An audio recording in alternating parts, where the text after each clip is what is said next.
When I was in seminary, my seminary work was up at Wake Forest at Southeastern Seminary, and one of the things that they instructed us to do in some pastoral classes was to volunteer on organizations. And so when I moved back here into the community, the fire department is one of the organizations that I chose to volunteer as a chaplain.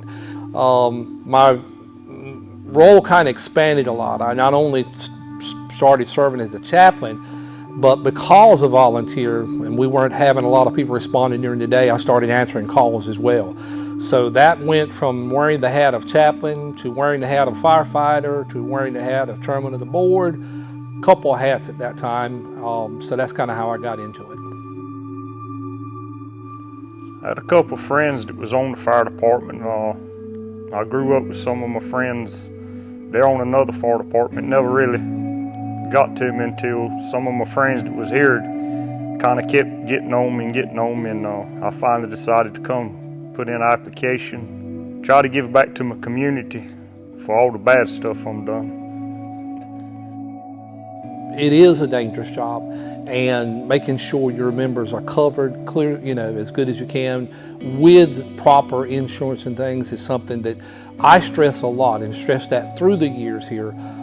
Even in the scenario we're dealing with, it was one of my things that I wanted to go ahead and move on that as quick as we could so that we could get everybody covered. On May the 2nd, 2023, I had a little project at the fire department to change a tire on the lawnmower. It had a hole in it. I was going to carry it the next day and get it fixed.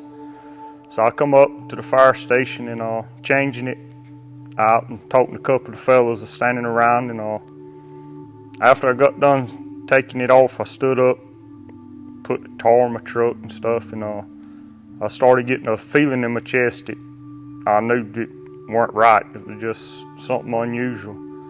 I kind of tried to play it off, but it was something that wouldn't never leave. So I just told the fellas, hey, I'm going on home. We took out some coverage from sickness, coverage with Colonial.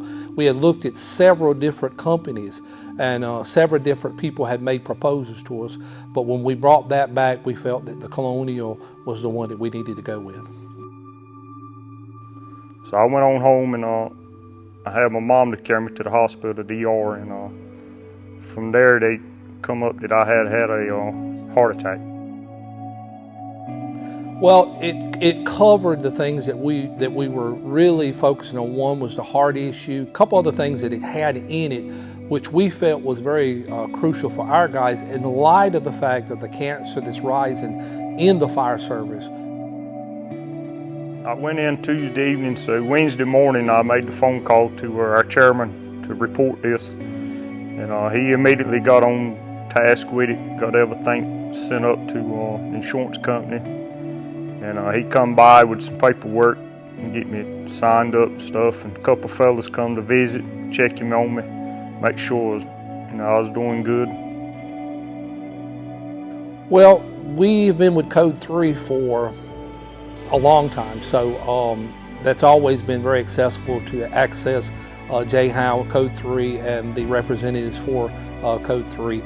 So that was great for us, and immediately once we filed this claim, process began, and that just is always an easy process when you got somebody like Code 3 who really knows what they're selling and standing behind that insurance.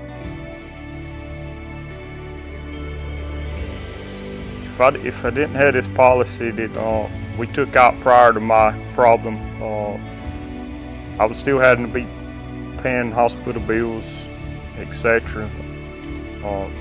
I encourage any fire department, volunteers especially, to take this policy out on their members, because a lot of times volunteer firemen don't get nothing in return for their service. At any time it can happen to anybody. It don't discriminate against no one.